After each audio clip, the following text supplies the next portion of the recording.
Bienvenidos a la emisora de Rey de los Reyes. Y el título de hoy se llama Somos soldados en medio de un campo de batalla.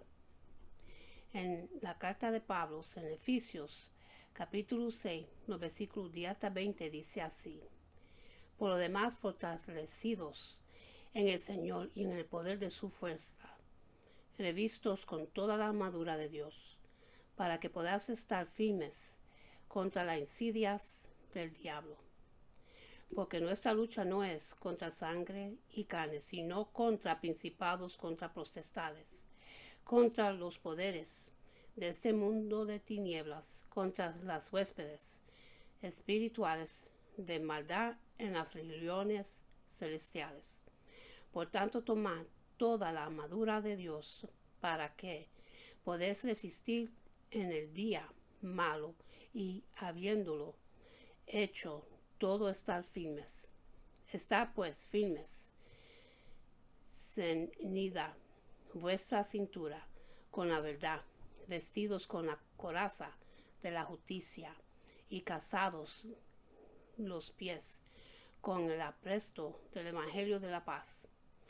En todo, tomando el escudo de la fe, con que podréis apagar todos los dardos encendidos del maligno. Tomad también el elmo y de la salvación y la espada del Espíritu, que la palabra de Dios, con toda oración y súplica orar en todo tiempo en el Espíritu, y así velar con toda prevencencia y súplica por todos los santos, y orar por mí, para que me sea dada palabra al abrir mi boca, a fin de dar a conocer sin temor el ministerio del Evangelio, por el cual soy embajador en cadenas, que al proclamarlo hablé con dueno, como debo hablar.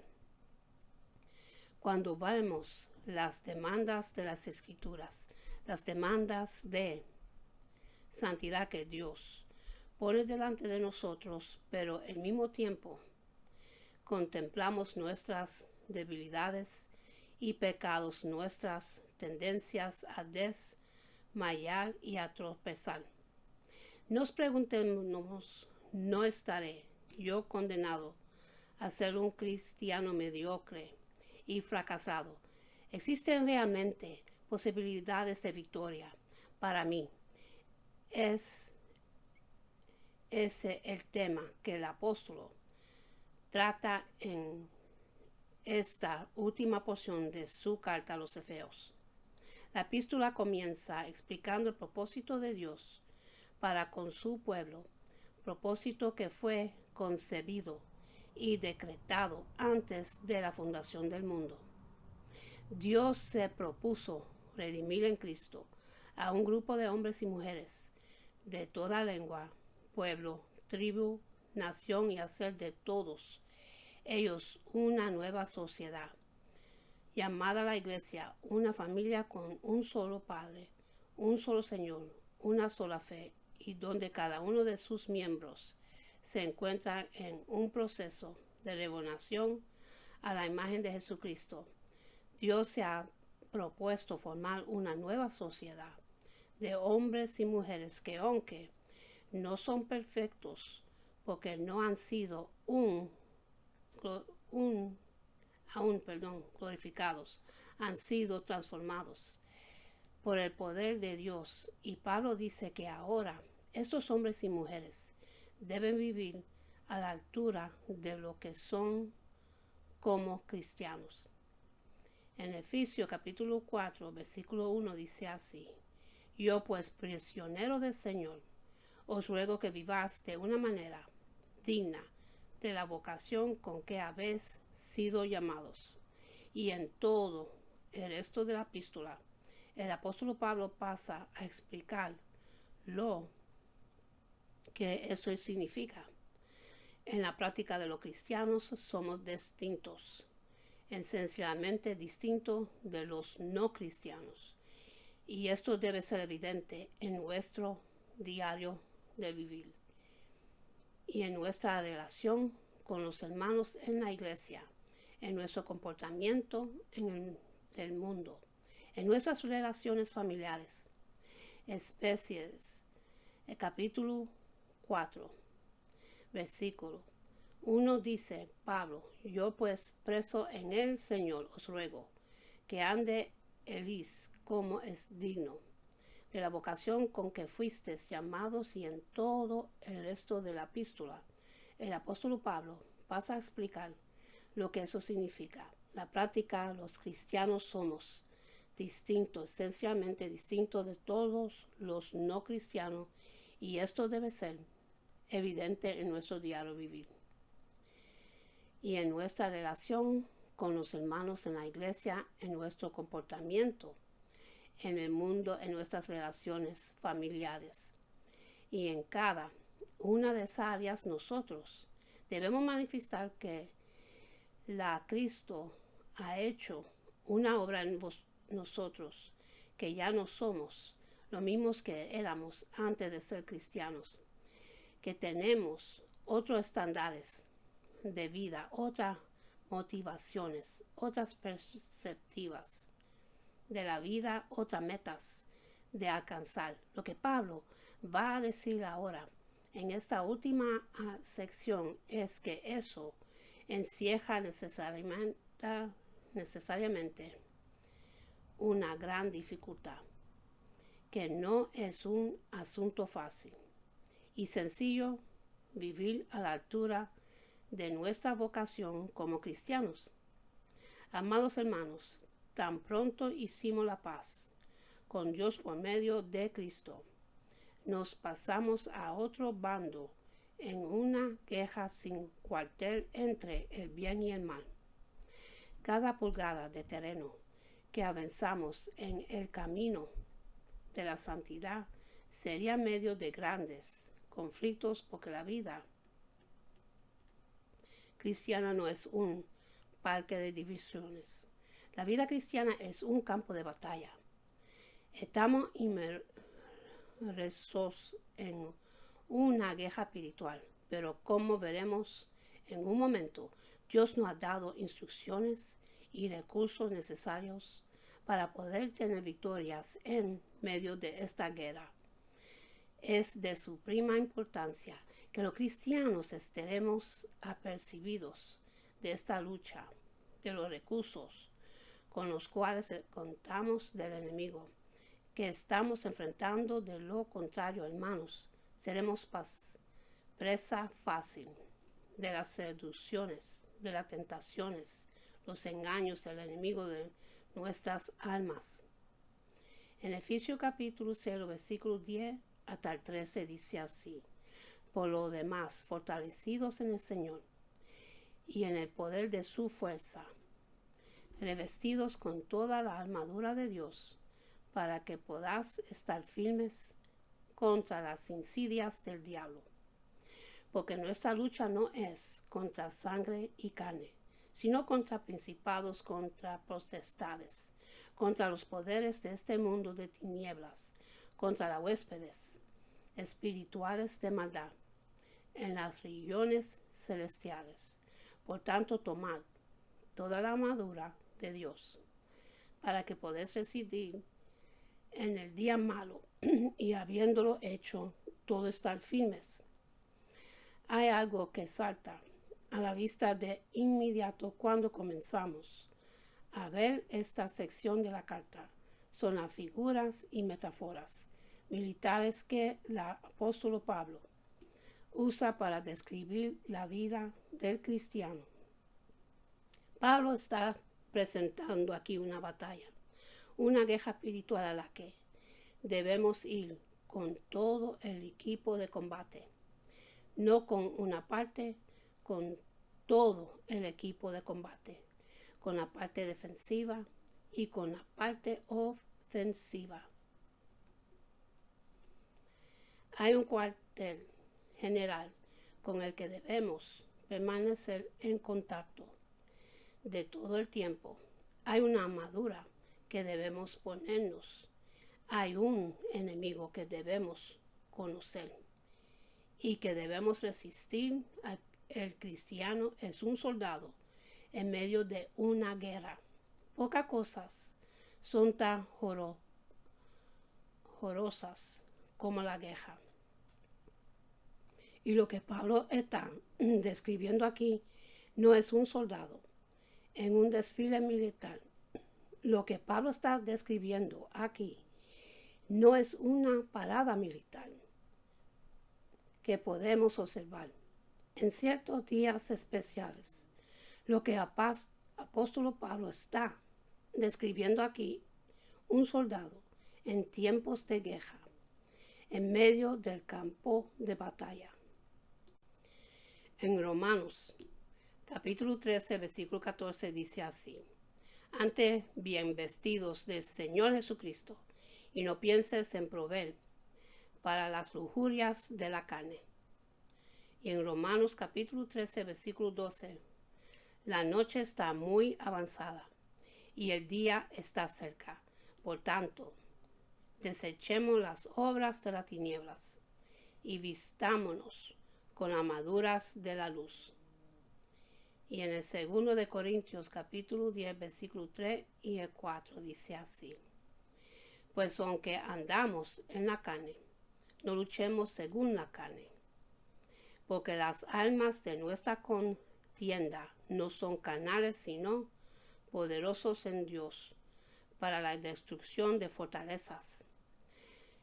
A Timoteo, Pablo exhorta a sufrir penalidades como buen soldado de Jesucristo y añade en el 2 de Timoteo capítulo 2 versículo 3 y el 4 dice así: sufre penalidades conmigo como buen soldado de Cristo Jesús.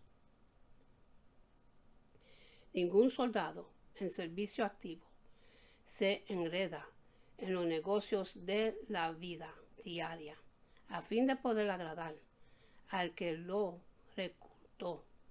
Como soldado, mi hermano, cuando tú te convertiste al Señor, fuiste enlistados en el ejército de Jehová de los ejércitos. Más adelante en esa misma carta y 2 Timoteo, y sabiendo Pablo que le quedaba poco tiempo de vida, le dice a Timoteo: yo he peleado la buena batalla. El 2 de Timoteo capítulo 4 versículo 7: he peleado la buena batalla, he terminado la guerra, he guardado la fe. Muchas de las guerras que el hombre hace no son más que un útil derramamiento de sangre. Pero Pablo dice: hermanos, que esta batalla es buena, yo te he aliado la buena batalla. Esta es una guerra digna de ser peleada, porque tiene que ver con aquellas cosas que tienen valor eterno. Tienen que ver con aquellas cosas que realmente importan. Esta es una guerra digna de ser peleada. Esta es una buena batalla. Así que el cristiano es un soldado en tiempo de guerra en medio de un campo de batalla. Al menor descuido puede salir gravemente herido y el mismo salir destruido. Ese soldado puede poner en riesgo la vida de otros. Es por eso que el Señor nos exhorta y vela y estar alertas, porque no estamos en un parque de diversiones. Estamos en medio de un conflicto de enormes proporciones, donde cada cosa que hacemos, óyeme bien, cada cosa que tú haces en tu vida como soldado de Jesucristo, cada cosa que hacemos recute en favor o en contra de nuestro capital, en favor o en contra de nuestro enemigo. Es una guerra. Y yo te pregunto, mi amado hermano, ¿qué tan consciente estás tú de esto? Cuando te levantes cada día y te envuelves en sus rutinas cotidianas, te acuerdes de que vas a liberar una batalla. Debes andar con cuidado para no pisar una mina explosiva o ser atacado por sorpresa por el enemigo de Dios y de tu alma. No quiero dar la impresión o quitarles a usted de la impresión de la mente de que la vida cristiana es extraordinaria y maravillosa. Es solo que Pablo nos enseña en los primeros 3 capítulos de esta carta que hemos sido bendecidos con toda bendición espiritual en los lugares celestiales, en Cristo, escogidos por Dios desde antes de la fundación del mundo, para ser herederos juntamente con Jesucristo.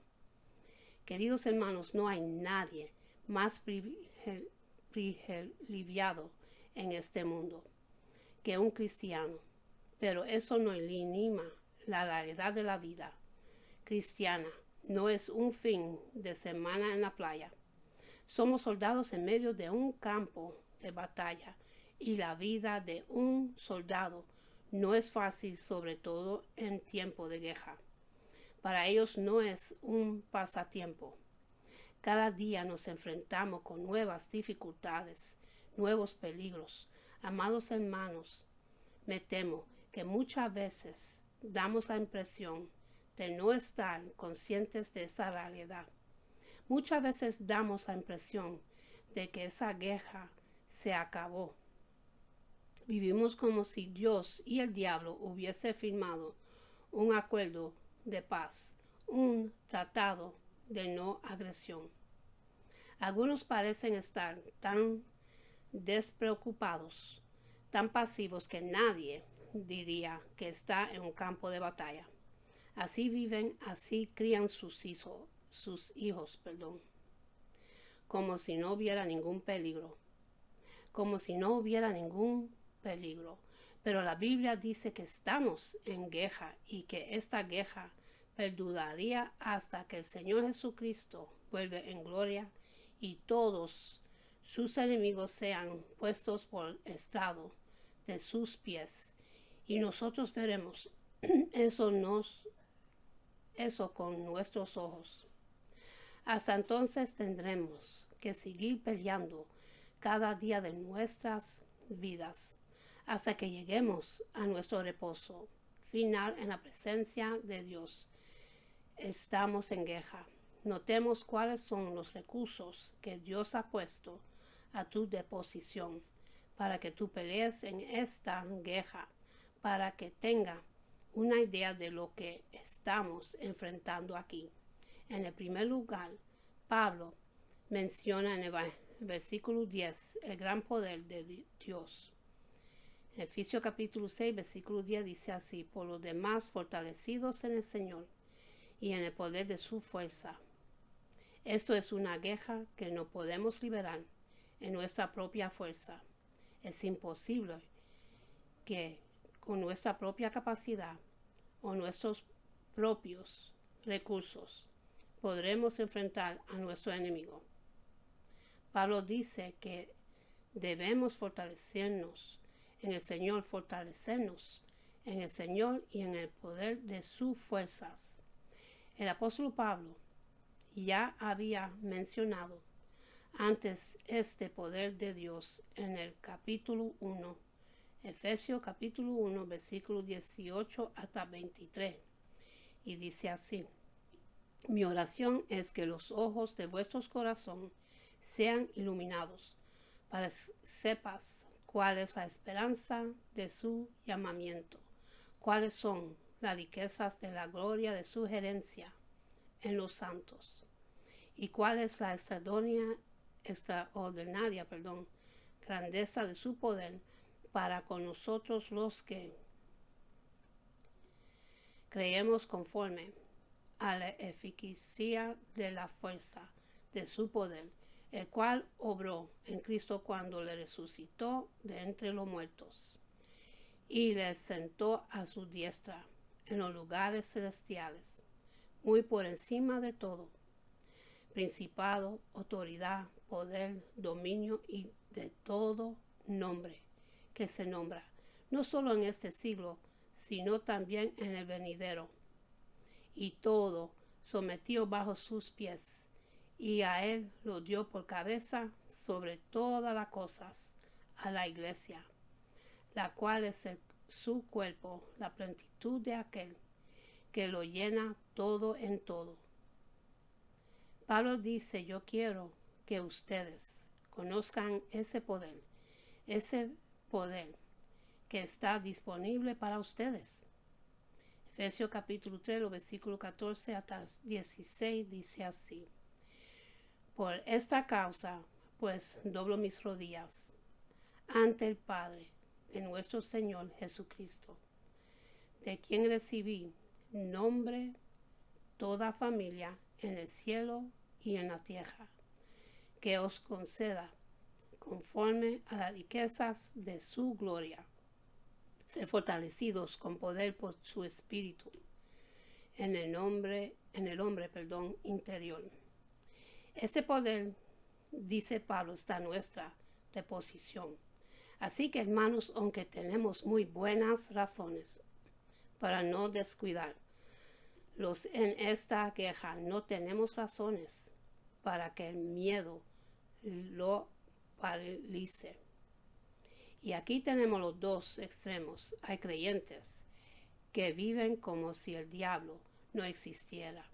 Y hay otros creyentes que viven paralizados por la existencia del diablo.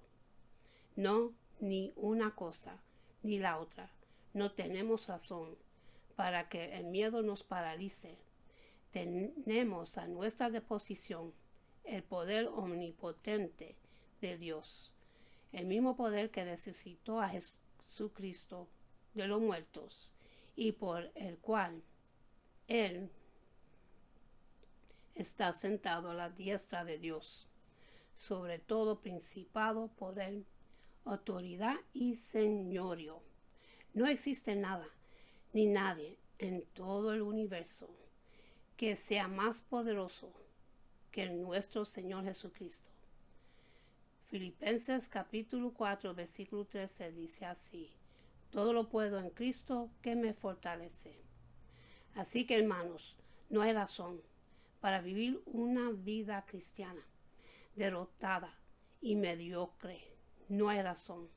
La lucha es fuerte, el enemigo es cruel y poderoso, pero el poder omnipotente de Dios está a nuestra disposición.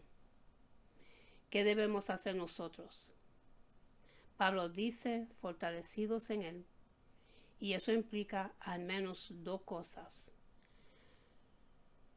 Por un lado, implica que no vamos a confiar en absoluto en nosotros mismos. Mi hermano, no pretendas vivir la vida cristiana en tus propias fuerzas, porque no podrías. No importa cuánto tiempo tengas en la fe, no importa cuánto conocimiento bíblico, doctrinal, teológico hayas podido acumular. A lo largo de los años, nuestros valores nada aquí. Y nunca es más débil un cristiano que cuando olvida eso. Nunca es más vulnerable un cristiano que cuando se cree fuerte. Cuando Cristo le dio al apóstol Pedro y a todos los discípulos que ellos lo iban a negar esa noche, Pedro estaba tan seguro de su amor y su fidelidad que él no podía concebir que era capaz de hacer eso. Aunque todos te dejarán, yo nunca te dejaré y nunca te despreciaré, Señor. Una hora más tarde, este mismo Pedro estaba jurando con maldición que él no tenía relación alguna con Jesucristo. Hermanos, si vamos a pelear bien esta batalla, tenemos que entender esto en nuestras propias fuerzas. No tendremos oportunidad alguna de ganar separados de mí, dice el Señor. Nada podés hacer, nada. Segundo de Corintios, capítulo 12, los versículos 9 y el 10. Y Él me ha dicho, te basta mi gracia, pues mi poder se perfecciona en la debilidad. Por tanto, muy gustosamente me gloriaré más bien en mis debilidades, para que poder de Cristo more en mí. Por eso me complazco en las debilidades, en insultos, en privaciones, en persecuciones y en angustias por amor a Cristo, porque cuando soy débil, entonces soy fuerte. Y en el segundo de Corintios, el capítulo 9, cuando soy débil, era la conciencia de su propia fragilidad que movía a Pablo a depender del Señor. Había en algún momento en que Pablo dejaba de ser débil, no en todo momento. Él era débil, pero él tenía que tener esa conciencia para ampararse en la fuerza de Cristo. Por eso dice él, yo me alegro saber que soy débil, para que repose sobre mí el poder de Cristo. Hermanos, el enemigo que estamos enfrentando es muy poderoso, es demasiado astuto para nosotros. Pero no solo eso, no solo debemos reconocer nuestra propia debilidad, sino que activamente debemos depender de Cristo. Debemos reconocer que somos débiles, pero al mismo tiempo a través de la oración y a través de la oración. Como bien ha dicho alguien, la oración de un cristiano no es un intento de forzar la mano de Dios, sino un reconocimiento humilde de importancia y dependencia. Eso es la oración. Cuando un cristiano ora, él está reconociendo delante de Dios que él no puede con ese asunto. Y no puedo, Señor, pero yo confío plenamente en el hecho de que tú sí puedes. Yo no puedo, pero tú sí. Yo no confío en mí, pero yo confío plenamente en ti. Esa es la esencia de la oración cristiana, un reconocimiento humilde de importancia y dependencia. Primero de Tesalonicenses, capítulo 5, versículo 17. Orar sin cesar. Nosotros debemos orar sin cesar porque a lo largo del día vamos a necesitar la asistencia de nuestro Dios para poder manifestar el fruto del Espíritu en medio de cualquier situación que se presente, para tomar decisiones sabias, para resolver conflictos con otras personas, para hacer bien nuestro trabajo y hacerlo con una buena motivación. Hermanos, todo eso es imposible sin la ayuda de la gracia de Dios. Y con esto termino, mis hermanos, y para los que quieren recibir a Jesucristo en su corazón, para que su nombre esté escrito en el libro de la vida, repiten conmigo la oración de salvación y dice así: Padre celestial, en el nombre de Jesús, yo me arrepiento de todos mis pecados y abro mi corazón para que Jesús venga dentro de mí. Jesús, yo creo que tú eres mi Señor y Salvador, y muriste por mis pecados y se levantó de la muerte. Lléname con tu Espíritu Santo. Gracias, Padre, por salvarme. En el nombre de Jesús. Amén. Y también voy a hacer una oración, una de las promesas poderosas de Dios, una bendición de Dios, que Jehová de los ejércitos, Padre Celestial, se lo entregó a Aarón Moisés para la bendición del pueblo de Dios. y se consigue en el libro de Números, capítulo 6, los versículos 24 hasta 26, y dice así: Jehová te bendiga y te guarde. Jehová haga resplandecer su rostro sobre ti y tenga de ti misericordia. Jehová hace sobre ti su rostro y ponga en ti paz. Que Dios me los bendiga, me los guarde. Que tenga una buena noche, buen amanecer. Y acuérdense en darle gracias a Dios por otro día más de vida y hasta la próxima. Amén.